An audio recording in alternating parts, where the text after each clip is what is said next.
ಮಠಾಧಿಪತಿಗಳು ಈಗೂ ಕೂಡ ಇರಬಹುದು ಅಂತ ತಿಳ್ಕೊಂಡು ತೋರಿಸಿಕೊಡುವಂತ ಒಬ್ಬ ಗಟ್ಟಿ ಮತ್ತು ಬೆಂಕಿಯನ್ನ, ಅಂದ್ರೆ ಬೆಂಕಿ ಅಂದ್ರೆ ಕೆಲವು ಜನ ಬೆಂಕಿ ಅಂದ್ರೆ ಬೇರೆ ತಿಳ್ಕೊಂತಾರೆ, ಆದ್ರೆ ಈ ಸಮಾಜದಲ್ಲಿ ಕೆಡುತ್ತಿರುವಂತ ಸಮಾಜದ ವ್ಯವಸ್ಥೆಗೆ ಅವರ ಮಾತುಗಳು ಇವತ್ತು ನಮಗೆಲ್ಲ ದಾರಿದೀಪ ಆಗ್ತಕ್ಕಂಥ ಅದೃಶ್ಯ ಕಾಡಸಿದ್ದೇಶ್ವರ ಮಹಾಸ್ವಾಮೀಜಿಯವರು ನಮಗೆ ಮಾರ್ಗದರ್ಶಕರಾಗಿ ಸಾನ್ನಿಧ್ಯ ವಹಿಸಿಕೊಂಡಿದ್ದಾರೆ ಅಂತ ಪರಮ ಪೂಜ್ಯರಿಗೆ ಶಹಾಪುರ ತಾಲೂಕಿನ ಎಲ್ಲ ಮಠಾಧಿಪತಿಗಳ ಪರವಾಗಿ ಗೌರವದ ಸತ್ಕಾರವನ್ನು ನೆರವೇರಿಸಬೇಕಾಗಿ ವಿನಂತಿ ಮಾಡಿಕೊಳ್ತೇನೆ.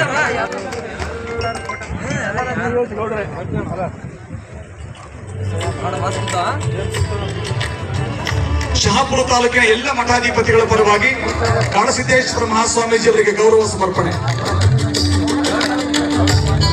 ಪೂಜ್ಯ ಕಾಡಸಿದ್ದೇಶ್ವರ ಸ್ವಾಮೀಜಿಯವರು ಅವರ ಸಾನ್ನಿಧ್ಯದಲ್ಲಿ ಬೃಹತ್ ಹಿಂದೂ ಸಮಾವೇಶ ಜರುಗ್ತಾ ಇದೆ.